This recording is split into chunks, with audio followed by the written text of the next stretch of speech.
In previous classes, we have learnt about some other properties of the material, that was transparency, solubility. Now today we will learn the other properties, that is flotation. Flotation के बारे में आज हम लोग पढ़ेंगे. Flotation is what, कि कुछ materials जो होते हैं, यू हैव सीन कि वो क्या होते हैं, फ्लोट करते हैं, जबकि कुछ मटेरियल्स क्या होते हैं, सिंक कर जाते हैं, डूब जाते हैं. फ्लोट मतलब तैरना और सिंक मतलब डूब जाना. आपने देखा होगा कि कुछ मटेरियल फ्लोट करते हैं, whereas some other materials sink. तो इसी प्रॉपर्टी को हम क्या कहते हैं, फ्लोटेशन कहते हैं. That I have written here, certain materials float on water whereas other sinks. This property of a material to float on water is called flotation. अब कौन कौन से मटेरियल पानी के ऊपर फ्लोट करते हैं, या आप भी एक्टिविटी करके देखिएगा ताकि आपको पता चले कि कौन सा मटेरियल फ्लोट करता है और कौन सिंक करता है. You will do this activity at home. Fine. तो मटेरियल्स जो फ्लोट करते हैं, जैसे वुड है, आप अगर पानी में वुड डालोगे तो it will float. Similarly leaf डाल के देख लो, ये भी फ्लोट करेंगी. फेदर है, ये भी फ्लोट करेगा. सिंक कौन से मटेरियल कर जाते हैं, रॉक है, क्वाइन है, ये सब सिंक कर जाते हैं. आप ये एक बार करिएगा. इसके अलावा और भी दूसरे मटेरियल्स के साथ एक्टिविटी करिएगा कि वेदर इट फ्लोट्स और सिंक्स. ठीक है. Next property that will study, that is attraction towards magnet. कुछ मटेरियल ऐसे होते हैं, आपने मैग्नेट से बहुत खेला होगा तो आपने ये नोटिस किया होगा कि कुछ मटेरियल्स ऐसे होते हैं जिसमें मैग्नेट क्या होता है, या वो मैग्नेट में चिपक जाते हैं, है ना, स्टिक कर जाते हैं. लेकिन कुछ मटेरियल ऐसा होता है जिसमें वो मैग्नेट जो है उसमें स्टिक नहीं होता है, या वो मटेरियल मैग्नेट में स्टिक नहीं होता है. तो जो मटेरियल मैग्नेट में स्टिक कर जाते हैं, चिपक जाते हैं, या हम ये कहें कि वो मटेरियल जो मैग्नेट की तरफ अट्रैक्ट होता है, उसकी तरफ खींचा चला जाता है, that is called magnetic materials. Materials that are attracted to a magnet that are called magnetic materials. वो मैग्नेट की तरफ जो भी अट्रैक्ट होते हैं उन्हें हम मैग्नेटिक मटेरियल कहते हैं. और इस प्रॉपर्टी को हम क्या कहते हैं, मैग्नेटिज्म कहते हैं. ठीक है. और प्रॉपर्टी क्या कहलाएगी, मैग्नेटिज्म. फाइन. प्रॉपर्टी को मैग्नेटिज्म कहेंगे, और जो मटेरियल मैग्नेट की तरफ अट्रैक्ट होता है उसे हम मैग्नेटिक मटेरियल कहते हैं. अब जैसे मैग्नेटिक मटेरियल्स का एग्जाम्पल क्या है, आयरन है, निकल है, कोबाल्ट. ये 3 मटेरियल ही हैं जो मैग्नेटिक मटेरियल हैं. ये बिल्कुल लर्न होना चाहिए. नेक्स्ट चैप्टर जब आपका आएगा मैग्नेट से रिलेटेड जो चैप्टर आप पढ़ेंगे तो वहाँ पे भी ये नाम आएगा. तो आपको याद होना चाहिए कि मैग्नेटिक मटेरियल कौन कौन से होते हैं. They are iron, nickel and cobalt. ठीक है.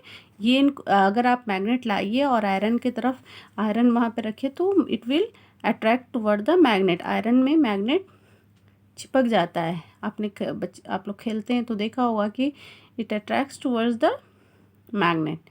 फाइन.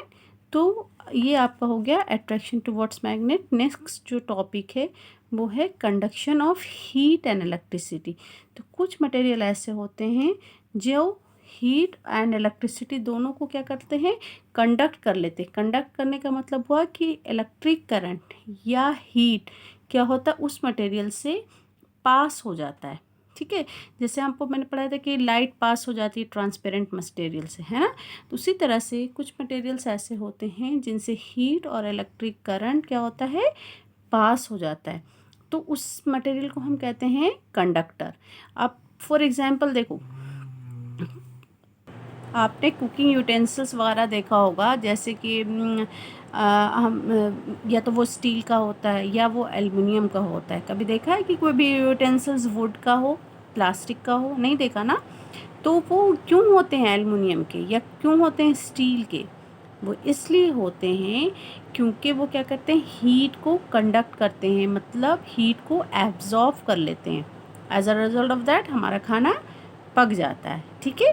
तो वो क्या करते हैं, हीट एब्जॉर्ब कर लेते हैं. अगर आपने कभी देखा होगा कि मान लो ऐसे सोचो कि यहाँ पे आपका बर्नर है यहाँ पे, ठीक है, और इस पे आपने कोई पैन रखा है, फाइन। तो आप देखते हैं कि हीट तो यहाँ सप्लाई कर रहे हो, लेकिन अगर आप इस पोर्शन को टच करते हो तो आपका हाथ जलता है ना। तो इसका मतलब हुआ हीट तो यहाँ पे जा रही, तो फिर इसको तो गर्म नहीं होना चाहिए था ना, लेकिन ये भी गर्म हो जाता है क्योंकि हीट ट्रैवल करते हुए यहाँ तक पहुँच जाती है। तो इसका मतलब हुआ ये मटेरियल क्या कर रहा है, हीट को एब्जॉर्व कर रहा है, या हीट को फ्लो करा रहा है। हीट यहाँ से यहाँ, यहाँ से यहाँ, यहाँ से यहाँ तक हीट क्या हो रही है, फ्लो हो रही है, जिसकी वजह से ये पूरा पॉट जो था, ये पूरा यूटेंसिल्स क्या हो गया, गर्म हो गया, ठीक है। तो इसको हम, ऐसे मटेरियल को हम क्या कहते हैं, कंडक्टर कहते हैं। दूसरी चीज़ आपने एक और देखी होगी कि अगर हमारे घर में जो इलेक्ट्रिकल स्विचेस लगे होते हैं तो वो प्लास्टिक के होते हैं, लेकिन उसके अंदर जो वायर होता है, या छोड़ो वायर ही सिंपल देख लो कि जो वायर होता है उसके ऊपर प्लास्टिक लगा हुआ होता है और उसके अंदर हमारा असल में वायर होता है ना। तो ये वायर जो है, ये जो है, इसके अंदर क्या है, ये इलेक्ट्रिक करंट को फ्लो करा रहा है, ठीक है। तो वो मटेरियल जिससे हीट या इलेक्ट्रिक करंट फ्लो होते हैं, ऐसे मटेरियल को हम कंडक्टर्स कहते हैं। इंसुलेटर आप जस्ट जो लिखा मैंने इसका अपोजिट लिख दीजिए, मटेरियल्स दैट, बस क्या लगाना है यहाँ पे, अलाउ लिखा मैंने, आप लिखिए that do not allow heat or electricity to flow through them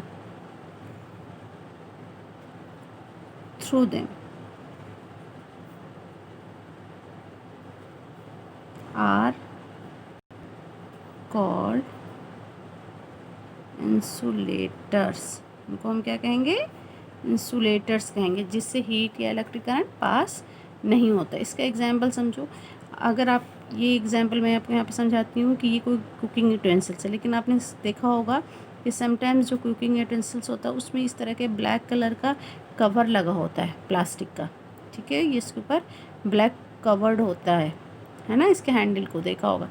तो आप यहाँ से जब इसके हैंडल को टच करते हो तो ये गर्म नहीं होता, लेकिन अगर इस यहाँ पे टच कर दोगे, ये पार्ट टच करोगे तो ये गर्म होता है। क्यों? क्योंकि क्या होता है कि यहाँ पे जो प्लास्टिक है ना, हीट यहाँ तक तो आ जाती है, लेकिन अब हीट को जब जाना है इस प्लास्टिक में, इसमें जाना है हीट को, यहाँ तक तो हीट आ गई, अब हीट से ये हीट इस प्लास्टिक में नहीं जा पाती है, ठीक है, ये हीट इस प्लास्टिक में नहीं जा पाती। तो क्योंकि ये क्या कर रहा है, ये हीट को एब्जॉर्व नहीं कर पा रहा, या हीट इसमें से फ्लो नहीं हो पा रही, तो ऐसे मटेरियल को हम क्या कहेंगे, इंसुलेटर कहेंगे, ठीक है। ऐसे मटेरियल को हम इंसुलेटर कहेंगे जिससे हीट पास नहीं होती है। दूसरी चीज़ मैंने जो अभी आपको समझाया था कि जो वायर होता है उसके ऊपर प्लास्टिक कवर होता है, तो वो प्लास्टिक कवर क्यों होता है, ताकि जब इलेक्ट्रिक करंट इसमें से फ्लो हो तो ये इलेक्ट्रिक करंट बाहर नहीं आए, कभी हम वायर को टच कर दे तो हमें इलेक्ट्रिक करंट ना लग सके, ठीक है ना। तो इसके ऊपर एक प्लास्टिक का कवर होता है, क्योंकि प्लास्टिक जो है वो करंट को एब्जॉर्व नहीं कर पाती है या करंट उससे फ्लो नहीं हो पाता है, तो इसलिए जो प्लास्टिक है वो आपका क्या है, इंसुलेटर है, ठीक है ना। तो इंसुलेटर कौन हो गया आपका, प्लास्टिक इज़ एन इंसुलेटर। या रबर, ये भी क्या है, इंसुलेटर है। वुड, ये भी आपका इंसुलेटर है, ठीक है। जो इलेक्ट्रिशियंस होते हैं ना, मोस्टली वो क्या करते हैं, अपने हाथ में ना रबर ग्लव्स पहनते हैं। They use to wear rubber gloves so that they can not get electric shock, ठीक है, ताकि उनको इलेक्ट्रिक शॉक ना लग सके, या to protect themselves from electric shock, अपने आप को इलेक्ट्रिक शॉक से या इलेक्ट्रिक करंट से बचाने के लिए जो है वो क्या करते हैं, रबर ग्लव्स पहनते हैं, because rubber is an insulator. आपसे ये भी पूछा जाता है, तो रबर क्या है, एक इंसुलेटर है, ठीक है। या आपसे पूछा जाएगा कि जो वायर होता है उस पर प्लास्टिक कवर होता है, because that is insulator, so electric current will not pass through that, ठीक है। ये आपका हो गया conductor and insulator. Next topic that will see is matter, क्योंकि मुझे स्टेट्स बताना है कि जो आपके मटेरियल्स होते हैं वो 3 स्टेट में एग्जिस्ट करते हैं, ठीक है ना। तो वो 3 स्टेट बताने से पहले मुझे आपको मैटर बताना होगा। मैटर किसे कहते हैं? Anything that occupies space and has wait is called matter. कोई भी चीज़ जो स्पेस ऑक्युपाई करती है, जगह को घेरती है, और उसमें क्या होता है? वेट होता है। 2 चीज़ होनी चाहिए, स्पेस ऑक्युपाई होना चाहिए और वेट होना चाहिए, तो उसको हम क्या कहते हैं? मैटर कहते हैं। ठीक है। दुनिया में जितनी भी चीज़ है वो सारी की सारी क्या है? मैटर है। ठीक है। टेबल, चेयर, कुछ भी आप सोच लो, एयर, वाटर, ये सब क्या है? मैटर है, क्योंकि ये स्पेस भी ऑक्युपाई करती हैं और इसमें वेट भी होता है। ठीक है। तो अब आपको लग रहा होगा कि मैम एयर कैसे मैटर हो गया, कि एयर में तो वेट नहीं होता, लेकिन एयर में वेट होता है। एयर स्पेस ऑक्युपाई करती है। सपोज कर लो आप 10 बलून लेकर आए हो, ये कई बलून्स हैं, ये आपने एक बैग में रख लिया, लेकिन जब आप इस बलून को इन्फ्लेट कर देंगे, इसमें हवा भर देंगे, तो क्या ये बलून आपके इस बैग में आ पाएगा? नहीं आ पाएगा ना, क्योंकि इसमें आपने एयर फिल किया, तो एयर ने जगह को ऑक्युपाई कर लिया, घेर लिया, इसलिए ये इसमें नहीं आ पा रहा है। तो एयर भी क्या है? एक मैटर है। ठीक है। तो जितनी भी चीज़ें हैं क्या होती हैं? मैटर होती हैं। ठीक है, क्योंकि हर चीज़ स्पेस ऑक्युपाई करती है और उसमें वेट होता है। ठीक है। अब आ जाओ, जो मैटर होता है, मतलब दुनिया की सारी चीज़ें किससे बनी हुई हैं? पार्टिकल्स से बनी हुई हैं, या हम कहें एटम से बनी हुई। जितनी भी चीज़ें वो किससे बनी हुई हैं?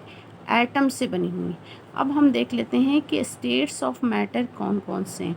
तो जो पहला स्टेट है मैटर का, वो है हमारा सॉलिड। फर्स्ट स्टेट क्या है? सॉलिड है। जो दूसरा स्टेट है वो है हमारा लिक्विड, और थर्ड स्टेट है वो है हमारा गैस।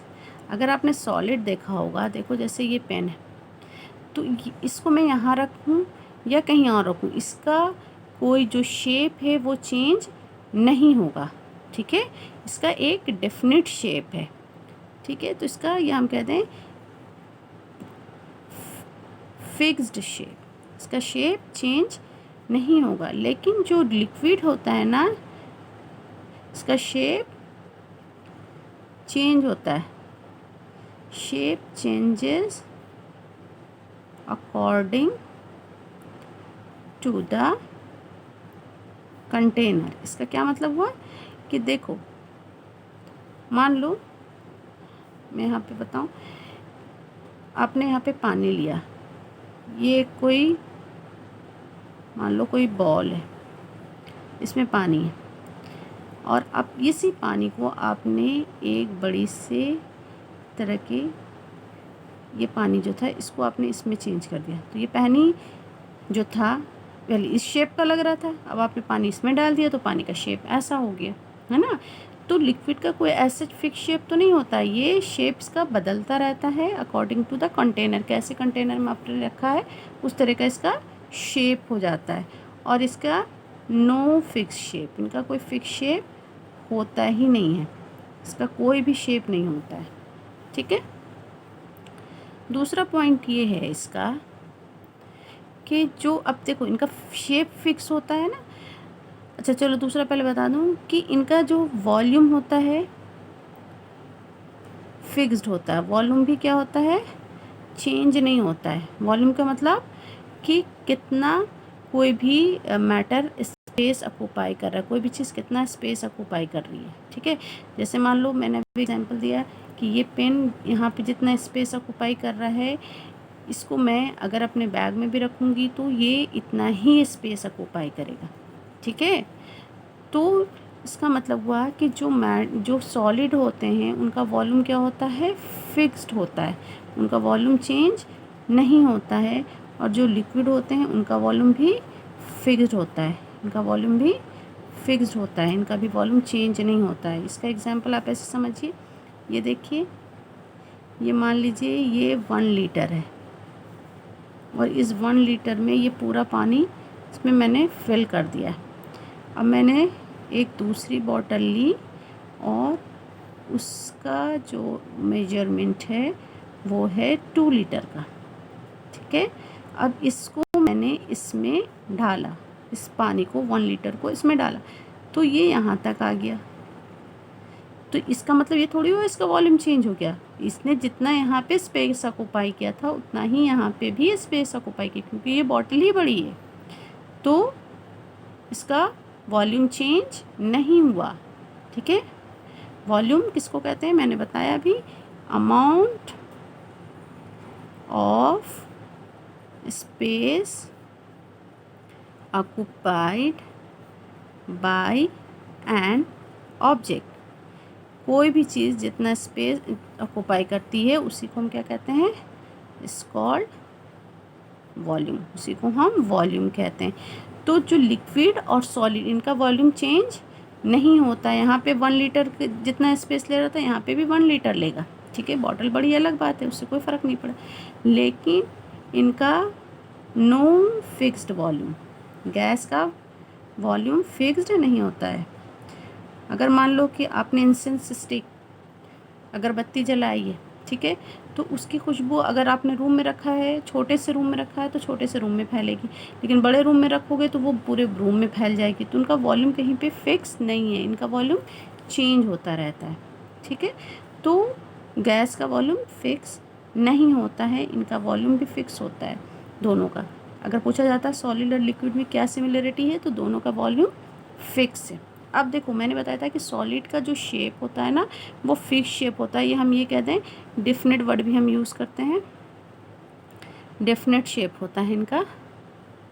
ठीक है, इनका शेप जो होता है वो डेफिनेट होता है, फिक्सेबल के अच्छा वर्ड है, डेफिनेट यूज़ करो, डेफिनेट शेप होता है।